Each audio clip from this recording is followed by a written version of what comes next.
Drawing sheet open कर लें और पेंसिल और स्केल रख लें। सभी चीज़ों को जो चीज़ें लिखने लायक होंगी या मैंने पॉइंट वाइज नोट किया है उन्हें वैसे ही नोट कर लेंगे। और डायग्राम जो यहाँ बने हुए हैं जो आपको सिंपल लगेंगे वो डायग्राम भी आप कॉपी करेंगे। स्टार्ट करते हैं प्रोजेक्शन। तो जो लोग प्रोजेक्शन पहली बार पढ़ रहे हैं उनके लिए मैं बताना चाहता हूँ कि प्रोजेक्शन से आप समझते क्या हैं, व्हाट इज प्रोजेक्शन। तो सबसे अगर सिंपल भाषा में कहा जाए तो प्रोजेक्शन मतलब फोटोग्राफी। जैसे अगर आप कैमरे की सहायता से आप किसी चीज़ की फ़ोटो खींच रहे हैं तो आप पाएंगे कि आप ऑब्जर्वर हैं, आप किसी चीज़ को देख रहे हैं। तो जिस चीज़ को की आप फ़ोटो खींच रहे हैं वह मान लीजिए वस्तु है। फ़ोटो खींचने के बाद जब आप उसे प्रिंट करा लेंगे, एक पेपर पर उतार देंगे, तो वह उसका प्रोजेक्शन कहलाएगा। सबसे सिंपल भाषा में यही परिभाषा है प्रोजेक्शन की कि किसी वस्तु को पेपर की शीट पर रिप्रेजेंट करना, दर्शाना, इसी को प्रोजेक्शन कहते हैं। इस अध्याय में हम यही पढ़ेंगे कि कैसे सॉलिड ऑब्जेक्ट्स या वस्तुओं को हम प्लेन ऑफ पेपर पर ड्रॉ करेंगे। यह अध्याय बहुत ही महत्वपूर्ण है। ITI और डिप्लोमा में इसका एक प्रश्न अनिवार्यतः आता ही है और अधिक अंकों का ये प्रश्न होता है। चलिए तो सबसे पहले बात करते हैं प्रोजेक्शन में। अगर मैं कहूँ, अगर आप डिक्शनरी में सर्च करेंगे प्रोजेक्शन के बारे में तो उसमें आपको डेफिनेशन ये प्राप्त होगी। प्रोजेक्शन को आप जब सर्च करोगे डिक्शनरी में तो उसमें लिखा मिलेगा to throw something in forward direction.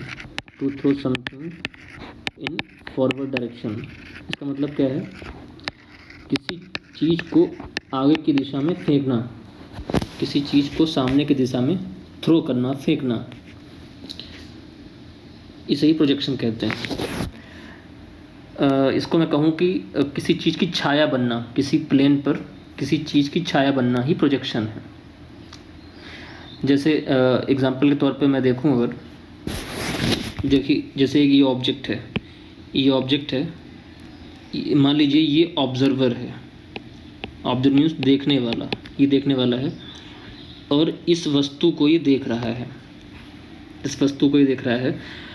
और इस वस्तु पर देख रहा है। इसे हम प्लेन कहते हैं, प्लेन ऑफ प्रोजेक्शन, इसे कहते हैं प्लेन। ये है वस्तु जिसे ऑब्जर्वर देखेगा, ये है ऑब्जर्वर या प्रक्षेपक। वस्तु, देखिए इस स्थिति में मैंने जो एग्जाम्पल अभी लिया है, ऑब्जर्वर वस्तु से एक निश्चित दूरी पर है, इस दूरी पर स्थित है।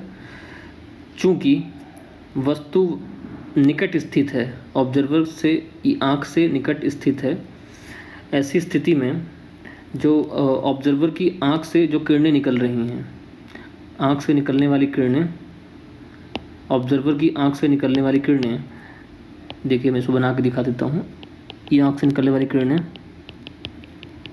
जो वस्तु के विभिन्न कोनों से होके ऑब्जर्वर की तक पहुँच रही हैं, मतलब वस्तु के विभिन्न कोनों से, विभिन्न बिंदुओं से जो आई साइट्स हैं या कहते हैं रेखाओं की किरणें हैं, ये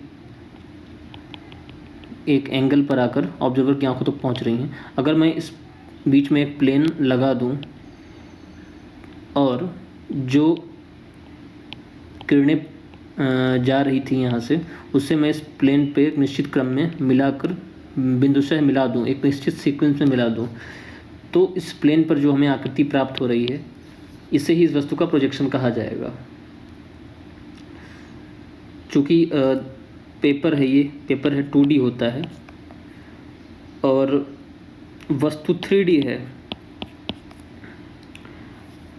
तो अच्छा, चूँकि इस वस्तु में 3 आयाम हैं, मान लीजिए लंबाई है, ये ऊंचाई है, ये चौड़ाई है, तो कभी कभी वस्तु की रखने की पोजीशन के हिसाब से हमारे पेपर शीट पर तीनों आयाम भी दिखा सकते हैं।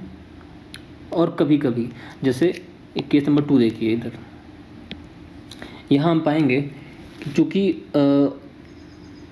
मान लीजिए ऑब्जर्वर यहाँ कहीं है, या यही ऑब्जर्वर है, मान लीजिए ऑब्जर्वर की आई साइड से जो रेज निकल रही हैं ये प्लेन पर आकर किसी बिंदु पर मिल रही हैं। हमने इस प्लेन पर हमने यहाँ पे प्लेन अपना रख लिया, प्लेन।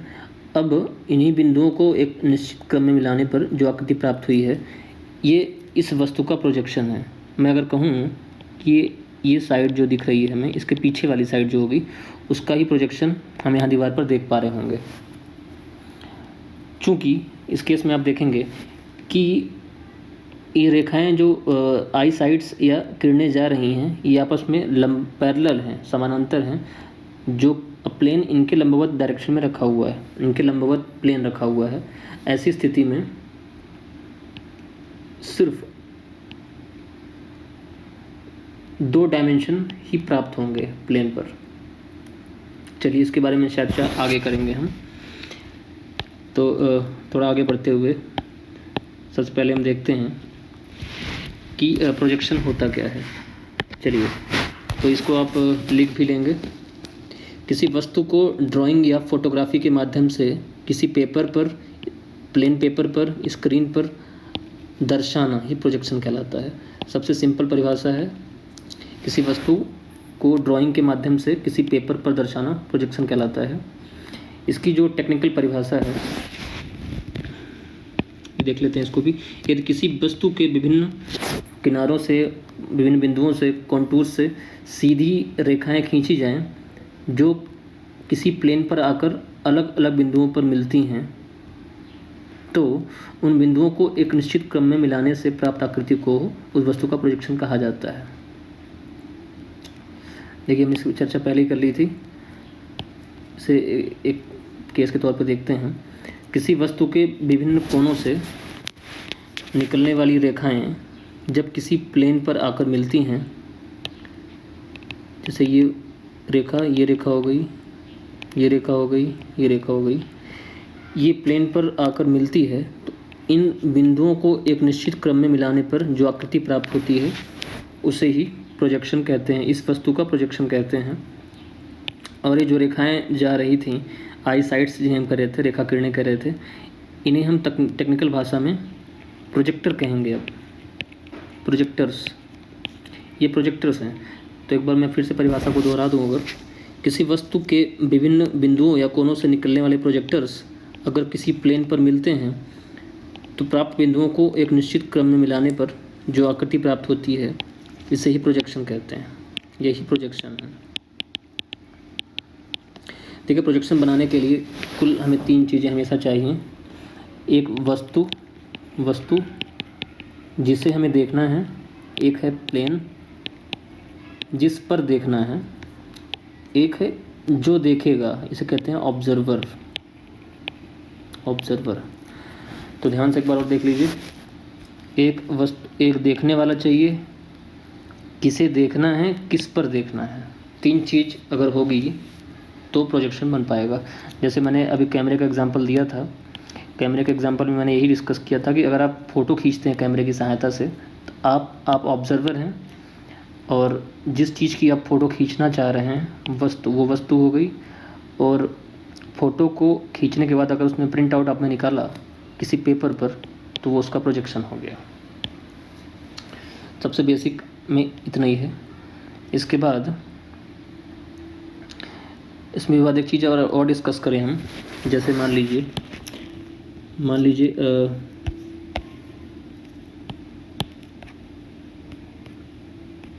मान लेते हैं हम कि मान लीजिए पेपर का कोई प्लेन है जिस पर मैं लिख रहा हूँ अभी।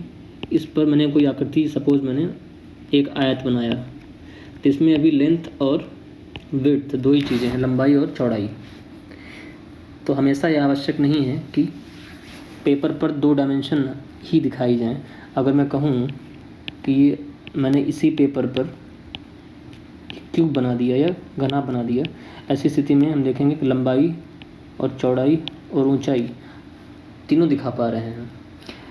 तो इसका मतलब यह है कि प्रोजेक्शन जो बनाया जाएगा आवश्यक नहीं है कि वह 2 डायमेंशन वाला ही हो, 2D हो, वह तीनों विमाओं को भी दिखा सकता है। रहेगा वो 2D में, किसी पेपर पर ही बनेगा, किंतु वह वस्तु की तीनों विमाओं को भी प्रदर्शित कर सकता है। ऐसा कब होगा? देखिए, केस नंबर 1 को देख लेते हैं। अगर वस्तु से निकलने वाले प्रोजेक्टर्स, वस्तु के विभिन्न कोनों से निकलने वाले प्रोजेक्टर्स अगर समानांतर हों, देखिए ये आपस में समानांतर है, सॉरी ये समानांतर है, ये समानांतर हों तथा जिस प्लेन पर वो गिर रही हैं वो प्लेन के लंबवत हों। देखिए ये लाइंस जो आ रही हैं प्लेन, ये आपस में परपेंडिकुलर हैं। तो ऐसी स्थिति में हम देखेंगे कि हमें जो आकृतियाँ प्राप्त हुई है, ये जो आकृति हमें प्राप्त हुई है, ये 2D शेप है। इसमें सिर्फ 2 विमाएँ दिखाई जा रही हैं। अगर मैं कहूँ कि अगर ऑब्जर्वर मान लीजिए यहाँ कहीं रहा होगा तो वह इस फेस, जो पीछे की तरफ फेस दिखाई दे रही है, उसकी परछाई यहाँ पर देख पा रहा है। देखिए ऐसा तभी पॉसिबल है जब, मैंने इसको नज़दीक में दिखा दिया समझाने के लिए आपको, जब ऑब्जर्वर इनफाइनाइट दूरी पर होगा, अनंत दूरी पर होगा, तभी उसकी आंखों से निकलने वाले प्रोजेक्टर्स आपस में समानांतर होंगे। क्योंकि अगर ऑब्जर्वर नज़दीक है, जैसे इस केस में देखिए, अब जब ऑब्जर्वर नज़दीक पड़ रहा है, जब ऑब्जर्वर नज़दीक है और मान लीजिए ये प्लेन है और ये वस्तु है, बना भी हुआ है, तो ऑब्जर्वर की आंखों से निकलने वाले प्रोजेक्टर्स का नेचर डाइवर्जिंग होगा, यह डाइवर्ज कर रहा है। देखिए समानांतर नहीं है, प्रोजेक्टर्स आपस में डाइवर्ज कर रहे हैं। तो ऐसी स्थिति में अगर हमने बीच में एक प्लेन पर इनका प्रोजेक्शन लिया तो हम पाएंगे कि जो प्रोजेक्शन प्राप्त होगा वह वस्तु के वास्तविक आकार से तो छोटा होगा, पहली चीज़ तो ये। दूसरा, अगर वस्तु के रखने की स्थिति कुछ ऐसी है कि वस्तु की कोई भी फेस ऑब्जर्वर के परपेंडिकुलर नहीं है, किसी एंगल पर रखी हुई है, प्लेन से, इस प्लेन से किसी एंगल पर रखी हुई है, तो ऐसी स्थिति में देखेंगे हम जो ऑब्जेक्ट प्राप्त हो रहा है, आप देखेंगे यहाँ पर इसमें तीनों विमाएँ प्रदर्शित की जा रही हैं। तो जैसा मैंने समझाया था अभी कि ये केस जिसमें हम पेपर पर ही तीनों विमाएँ दिखा सकते हैं, लंबाई, चौड़ाई और ऊंचाई, और एक केस ये है जिसमें हम दिखा सकते हैं लंबाई और चौड़ाई। तो इनके बहुत से प्रकार हैं प्रोजेक्शंस के, इसको हम आगे डिस्कस करेंगे। पहले आप ये परिभाषा को नोट कर लीजिए और इसके बाद जैसे हम प्लेन की चर्चा कर रहे हैं, तो प्लेन मतलब कौन सा प्लेन, इसके लिए हम सबसे पहले प्लेन ऑफ प्रोजेक्शन के बारे में चर्चा करेंगे। ये और कुछ नहीं है, वैसे ही जैसे आपने पहले पढ़ा होगा एक्स एक्सिस और वाई एक्सिस, इनके स्थान पे अगर मैं प्लेन का प्रयोग करूं तो उसे ही प्लेन, जैसे हम कहते हैं ये एक्स एक्सिस है, ये पूरा एक्स एक्सिस है, और ये एक प्लेन है जो वाई एक्सिस है। तो प्रोजेक्शन प्राप्त करने के लिए हमें कोई ना कोई प्लेन की आवश्यकता पड़ेगी। तो देखिए इन तलों का नामकरण कैसे किया जाता है। इस प्लेन को देखेंगे पहले हम, जिसको मैंने ब्लू से दिखाया है। ये प्लेन चूँकि वर्टिकल है, कहते हैं जिसको हम ऊर्ध्वाधर,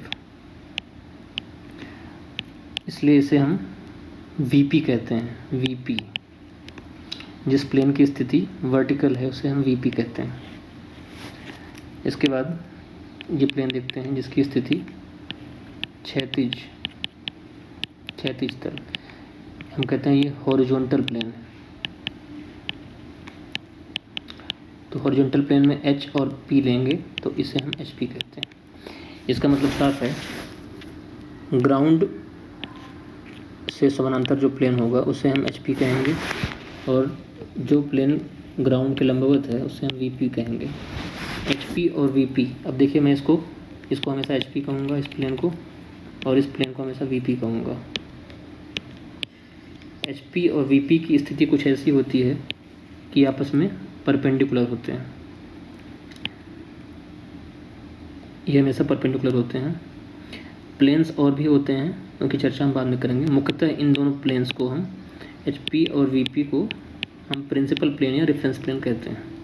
ये आपस में एक दूसरे को 90 डिग्री पर काटते हैं। देखिए यहाँ पे एक लाइन प्राप्त हो रही है, इसे भी हम रेफरेंस लाइन कहते हैं, रेफरेंस लाइन कहते हैं। तो जैसे हमने पढ़ा था एक्सिस सिस्टम में क्वाड्रेंट सिस्टम, जैसे ये हमने पढ़ा था, ये फर्स्ट क्वाड्रेंट है, ये सेकंड क्वाड्रेंट, ये थर्ड क्वाड्रेंट है, ये फोर्थ क्वाड्रेंट है। ठीक, ऐसी स्थिति प्लेन के साथ भी निर्मित होगी। ऐसी स्थिति में यहाँ पर इसे हम फर्स्ट क्वाड्रेंट कहेंगे, इसे सेकंड क्वाड्रेंट कहेंगे, यहाँ थर्ड क्वाड्रेंट कहेंगे, इसे फोर्थ क्वाड्रेंट कहेंगे। 4 क्वाड्रेंट जैसे एक्सिस में था वैसे ही 4 क्वाड्रेंट यहाँ पर भी प्राप्त होता है। अब हम मानते हैं कि अगर कोई वस्तु को हमने कुछ इस प्रकार से रखा, देखिए किसी वस्तु को हमें अगर एनालिसिस करना है तो उसे हमें स्पेस में कहीं ना कहीं एज्यूम करना पड़ेगा, इसलिए हम एक्सिस के लेकर उसको इसके अंदर रखा जाता है कि हमें मानना पड़ेगा कि स्पेस में उसकी स्थिति ऐसी है, जैसे यहाँ पे ओरिजिन होता है तो उससे वस्तु की स्थिति ज्ञात होती है। तो वस्तु की स्थिति कुछ अगर ऐसी रखी गई है कि अगर यहाँ पे है, इसका मतलब मैं कहूँ कि वस्तु वर्टिकल प्लेन के ऊपर रखी है। देखिए ये वर्टिकल प्लेन है, इसके ऊपर मतलब ये हॉरिजॉन्टल प्लेन है, एचपी के ऊपर रखी गई है, या मैं कहूँ कि वस्तु वीपी के सामने रखी गई है। देखिए जब भी ऑब्जेक्ट फर्स्ट क्वाड्रेंट में होगा, तो उसे ऐसा बताया जाएगा, फर्स्ट क्वाड्रेंट में जब भी ऑब्जेक्ट होगा तो फर्स्ट क्वाड्रेंट में क्वाड्रेंट इसमें कहेंगे हम एबव एचपी, हॉरिजॉन्टल प्लेन के ऊपर, फ्रंट ऑफ वीपी। देखिए आप देखेंगे वीपी के वस्तु सामने है और एचपी के ऊपर है, इसलिए इसे बोलते हैं वस्तु की स्थिति कुछ ऐसी है, उसे above HP in front of VP कहते हैं। ठीक ऐसे ही अगर वस्तु सेकंड क्वाड्रेंट में है, इसका मतलब वस्तु कहीं, ऑब्जेक्ट कहीं यहाँ रखा हुआ है, मतलब हम कहेंगे इस केस में एचपी के ऊपर और वीपी के पीछे। देखिए ये स्थिति इधर सामने है, ये है पीछे। तो वस्तु अगर सेकंड क्वाड्रेंट में स्थित है तो उसको ऐसे ही नामित किया जाता है, वस्तु बिहाइंड वीपी देखिए, और एचपी के एबव एचपी बिहाइंड वीपी। वस्तु अगर यहाँ कहीं है, इसका मतलब क्या है, सेकंड क्वाड्रेंट में इसको बोलते हैं बिहाइंड वीपी, वर्टिकल प्लेन के इसके पीछे, और अबव एचपी। तो वस्तु अगर सेकंड क्वाड्रेंट में है तो उसे बिहाइंड वीपी और अबव एचपी कहते हैं, वस्तु की स्थिति को अबव एचपी बिहाइंड वीपी कहते हैं। ठीक ऐसे ही अगर वस्तु थर्ड क्वाड्रेंट में है, या मैं कहूँ वस्तु मान लीजिए यहाँ पर स्थित है, देखेंगे हम ऐसी स्थिति में कंडीशंस, ये हमारे हॉरिजॉन्टल प्लेन के नीचे है, जिसे कहेंगे थर्ड क्वाड्रेंट में, बिलो हॉरिजॉन्टल प्लेन, ये चूँकि हमारा एचपी है इसके नीचे है, और वीपी के पीछे है, इसको बोलेंगे बिहाइंड वीपी। थर्ड क्वाड्रेंट में स्थिति कुछ ऐसी दिखाई जाएगी, इट इज़ लिखा भी हुआ देखिए यहाँ पे, below HP and behind VP, below HP behind VP। एक और डिस्कस कर लेते हैं फोर्थ क्वाड्रेंट में कैसे होगा। अगर वस्तु फोर्थ क्वाड्रेंट में है, फोर्थ क्वाड्रेंट में ही देखिए, इसका मतलब ये है अगर यहाँ कहीं स्थित है वस्तु, इसे हम कहेंगे बिलो HP, क्षैतिज तल के नीचे और इन फ्रंट ऑफ VP, यहाँ वस्तु है तो मतलब ये क्षैतिज तल के नीचे और वर्टिकल प्लेन के सामने, तो ये चौथी क्वाड्रेंट की स्थिति हो गई। मैं लिख भी देता हूँ फोर्थ क्वाड्रेंट में below HP front of VP। एक बार मैं रिवीजन करा दूँ सारा। अगर वस्तु फर्स्ट क्वाड्रेंट में है, फर्स्ट क्वाड्रेंट में है, ये फर्स्ट क्वाड्रेंट ही लिखा हुआ है, above HP in front of VP। वस्तु अगर सेकंड क्वाड्रेंट में है, second quadrant above HP behind VP। अगर वस्तु थर्ड क्वाड्रेंट में है, बिलो HP बिहाइंड VP। वस्तु अगर फोर्थ क्वाड्रेंट में है, below HP in front of VP। इस तरह से इसे दिखाया जाएगा। HP और VP में कंफ्यूज नहीं होना है। जो प्लेन ग्राउंड के समानांतर है, ग्राउंड के पैरेलल है, उसे HP कहते हैं, हिंदी में क्षैतिज तल। जो वस्तु ग्राउंड से लंबवत है तो उसे हम वर्टिकल प्लेन या VP कहते हैं। इसमें कंफ्यूज नहीं होना है। चलिए, तो मेन प्लेन्स का हिसाब किताब हो गया। इसके बाद ये इन प्लेन्स को हम, इन्हें, एक प्लेन ये हो गया, एक प्लेन ये हो गया, इन्हें हम प्रिंसिपल प्लेन या रेफरेंस प्लेन कहते हैं, रेफरेंस प्लेन कहते हैं। वस्तु का प्रोजेक्शन हमेशा इन्हीं प्लेन्स पर या तो इस मतलब या तो VP पे बनता है या फिर HP पे बनता है। प्रोजेक्शन या तो VP पे बनता है या HP पे बनता है। ये स्थिति लंबकोणीय प्रक्षेप में डिस्कस की जाएगी। इसके बाद क्वाड्रेंट सिस्टम में बढ़ते हुए हम एक प्लेन की चर्चा और कर लेते हैं। अभी हमने चर्चा की थी, ये HP है, ये VP है। एक प्लेन और होता है जो इन दोनों तल से लंबवत है, इसे कहते हैं प्रोफाइल प्लेन या ऑक्सिलरी प्लेन। देखिए, यह वह तल जो HP और VP दोनों के लंबवत हो उसे प्रोफाइल प्लेन कहते हैं। वह तल जो HP और VP मतलब क्षैतिज तल और ऊर्ध्वाधर तल दोनों तल के लंबवत है उसे प्रोफाइल प्लेन कहते हैं। दो प्रोफाइल प्लेन प्राप्त होते हैं, एक राइट साइड में, दूसरे right profile plane, left side में लेफ्ट प्रोफाइल प्लेन। इसे हम क्यों पढ़ रहे हैं? देखिए, जब भी हम लंबकोणीय प्रक्षेप आगे पढ़ेंगे, वस्तु के प्रोजेक्शन या तो यहाँ प्राप्त होंगे, मतलब या तो HP में या VP में या PP में, प्रोफाइल प्लेन में।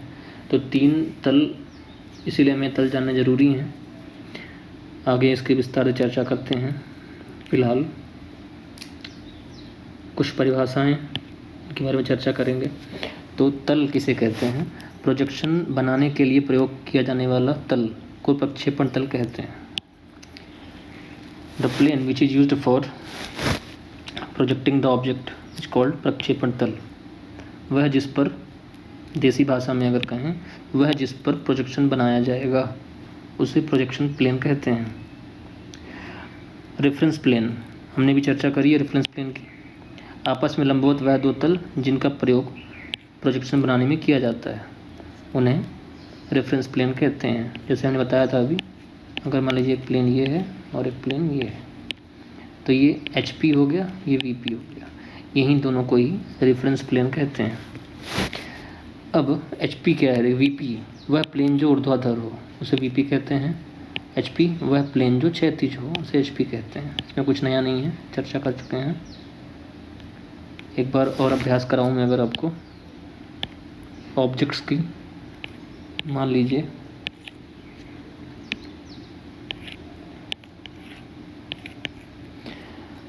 हमने तल पढ़ लिया है, ये है आपका फर्स्ट क्वाड्रेंट, ये आपका सेकंड क्वाड्रेंट, ये आपका थर्ड क्वाड्रेंट, ये आपका फोर्थ क्वाड्रेंट।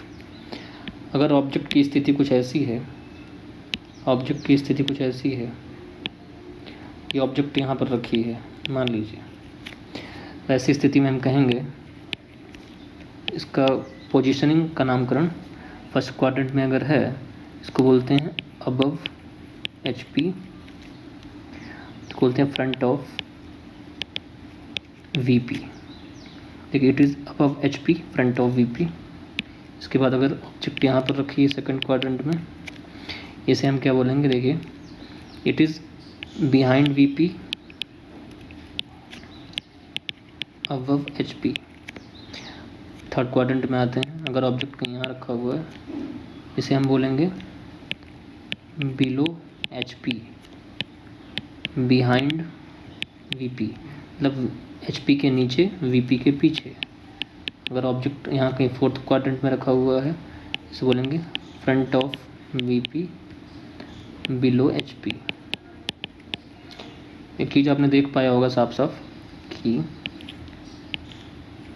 इसके ऊपर जब भी रहेगा तो अबव HP आएगा, अबव HP आएगा, और इस तल के जब नीचे रहेगा तो बिलो HP आएगा, बिलो HP बिलो HP। इसके अलावा आपने एक चीज़ और गौर करी होगा तो ध्यान से देखिए, ये प्लेन अगर आपका वर्टिकल प्लेन है, जब भी हम इसके सामने होंगे तो फ्रंट ऑफ VP कहेंगे।